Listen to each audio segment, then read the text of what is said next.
जितने भी छात्र व छात्रा अकाउंट रखकर 11th की पढ़ाई कर रहे हैं उनके लिए खुशखबरी ये है कि 11th अकाउंट का सारा कॉन्सेप्ट विथ नोट्स जो हिंदी और इंग्लिश दोनों में रहेगा आपको फ्री में देने की कोशिश करेंगे। आप लोगों से निवेदन यह है कि अपने दोस्त रिश्तेदार जो 11th में अकाउंट रखकर पढ़ाई कर रहे हैं उनको भेजें। इस वीडियो में और इस चार्ट के माध्यम से हम 2 पॉइंट को जानेंगे। पहला सिलेबस और दूसरा सब्जेक्ट। हमारा जो सिलेबस है उसको 5 या 6 सब्जेक्ट में बांटा गया है। पहला अकाउंटेंसी जिसको हिंदी में लेखाशास्त्र कहते हैं। दूसरा बिजनेस स्टडीज जिसको हिंदी में व्यावसायिक अध्ययन कहते हैं। तीसरा जो हमारा सब्जेक्ट है वो है इकोनॉमिक्स जिसको अर्थशास्त्र कहते हैं। और इसी में है एंटरप्रेन्योरशिप जिसको हम हिंदी में उद्यमिता कहते हैं। देखो यहाँ पे एक टॉपिक है, ये है कि अगर आप 12th में अगर आप ईपीएस रखते हो तो इकोनॉमिक्स आपको रखना नहीं पड़ेगा। अगर आप इकोनॉमिक्स रखते हो तो आपको ईपीएस रखना नहीं पड़ेगा। लेकिन मज़े की बात यह है कि अगर आप आगे की पढ़ाई करोगे, चाहे आप एमबीए की पढ़ाई करो, सीए की पढ़ाई करो, सीएस की पढ़ाई करो, सीएमए की पढ़ाई करो, उस सब में आपको इकोनॉमिक्स रहेगा।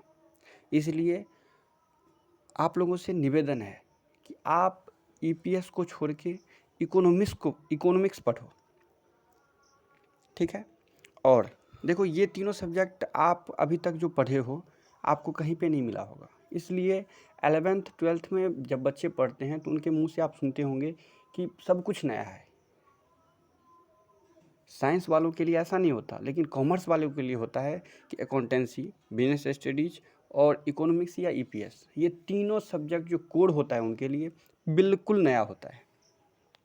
और चौथा सब्जेक्ट है इंग्लिश और पांचवा सब्जेक्ट है हिंदी और मैथिली। ये दोनों सब्जेक्ट आप 10th में भी पढ़ो, 8th में भी पढ़ोगे, मतलब ये होता है।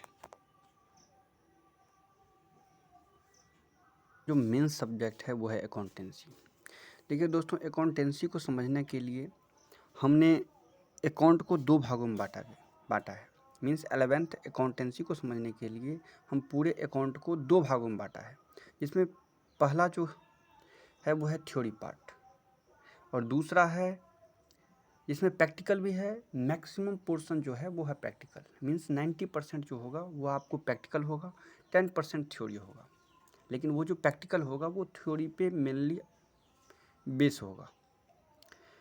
तो पहला हम थ्योरी पार्ट को कवर करेंगे, उसके बाद हम आएंगे प्रैक्टिकल पे। प्रैक्टिकल में आपको पहला होगा जनरल, दूसरा होगा लेजर, तीसरा होगा ट्रायल बैलेंस और चौथा होगा financial statement of sole proprietor. पांचवा होगा बैंक रिकन्सिलेशन स्टेटमेंट, छठा होगा डेप्रिसिएशन, सातवां होगा बिल्स ऑफ एक्सचेंज और सबसे लास्ट में और अंतिम में होगा रेटिफिकेशन ऑफ एरर।